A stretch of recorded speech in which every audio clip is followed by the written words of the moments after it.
ఛత్తీస్గఢ్లోని బీజాపూర్ జిల్లా కరెగుట్టలో IED bomb పేలుడు ఘటనలో జవాన్కు తీవ్ర గాయాలయ్యాయి.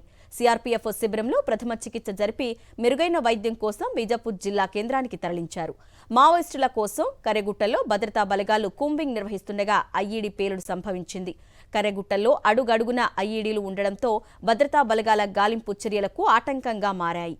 ఎక్కడికక్కడ ఐఈడీ మందు పాత్రలు గుర్తించి అక్కడికక్కడే నిర్వీర్యం చేసుకుంటూ భద్రతా బలగాలు ముందుకు సాగుతున్నాయి.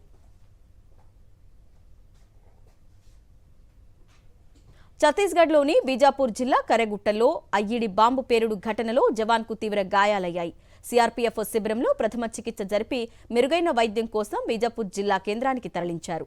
మావోయిస్టుల కోసం కరెగుట్టలో భద్రతా బలగాలు కూంబింగ్ నిర్వహిస్తుండగా ఐఈడీ పేలుడు సంభవించింది. కరెగుట్టలో అడుగడుగున ఐఈడీలు ఉండడంతో భద్రతా బలగాల గాలింపు చర్యలకు ఆటంకంగా మారాయి. ఎక్కడికక్కడ ఐఈడీ మందు పాత్రలు గుర్తించి అక్కడికక్కడే నిర్వీర్యం చేసుకుంటూ భద్రతా బలగాలు ముందుకు సాగుతున్నాయి.